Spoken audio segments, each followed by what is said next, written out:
Premium, spacious, genuinely respected. Three words that turned an underdog three-row SUV into one of the most award-winning family vehicles in America, a car that defeated rivals costing tens of thousands more and made a household name for serious SUV buyers. But this isn't just a small refresh.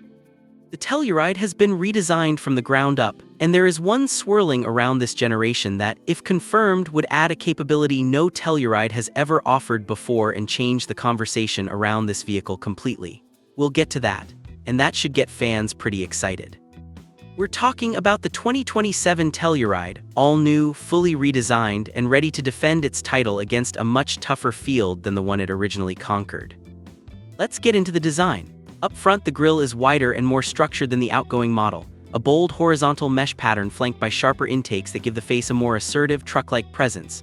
The headlights are slimmer and more angular, with a distinctive LED signature that wraps slightly into the fender. Think a focused, narrowed expression that means business from 50 away.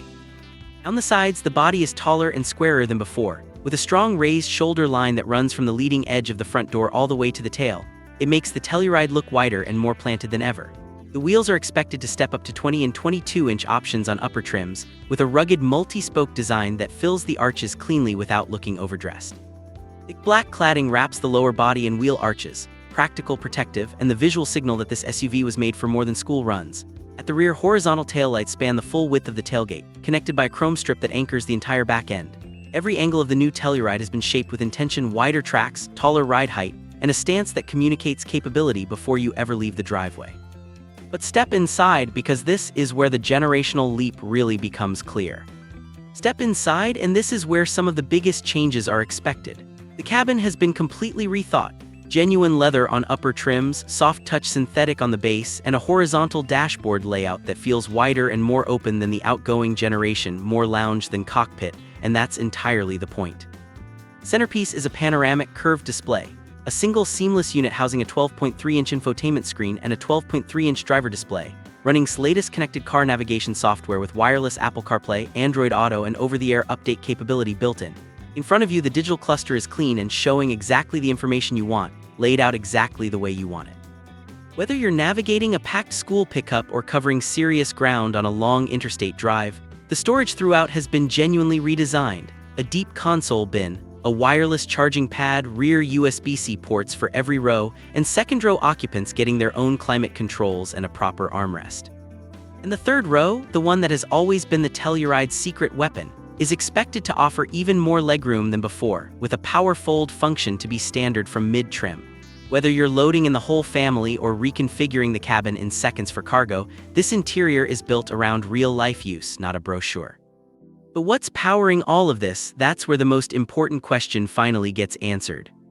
Telluride's proven 3.8 V6 engine is expected to carry over into the new generation, refined, reliable, and delivering the smooth, effortless power delivery that made the outgoing model so easy to live with day to day. All-wheel drive remains available across the range, and towing capacity is expected to hold steady at around 5,000 pounds, enough for a mid-sized boat, a horse trailer, or a loaded camper without breaking a sweat. But here's the that nobody saw coming. Sources close to the suggest is developing a plug-in hybrid variant of the all-new Telluride to combine the V6 with an electric motor to deliver somewhere around 340 horsepower and an electric-only range of up to 40 miles. In plain terms, you could do the entire school run, the grocery trip, and the evening commute on electricity alone and never touch a petrol pump all week. If this happens, the Telluride PHEV would be the most powerful and most efficient Telluride ever made, and one of the very few three-row family SUVs with meaningful electric range at any price. And for those who want to go beyond the tarmac, the new Telluride suspension and ground clearance have been revised upward, with an expected terrain management system that gives the driver selectable modes for mud, sand, and snow. This is a family car that can take the whole family somewhere worth going. The 2027 Telluride is expected to start at around $42,000 USD for the base front-wheel drive variant. Higher trims with all-wheel drive, the panoramic sunroof, the full digital display suite, and that plug-in hybrid are expected to push toward $58,000 to $62,000. But consider what that gets you. The Telluride has consistently topped its segment in resale value surveys, outperforming rivals from Ford and year after year. And backed by their industry-leading 10-year warranty means the cost of ownership over 5 years is lower than most alternatives at any price point. The Telluride is primarily a North American vehicle, But Australia, the Middle East, and select Latin American markets are expected to receive allocation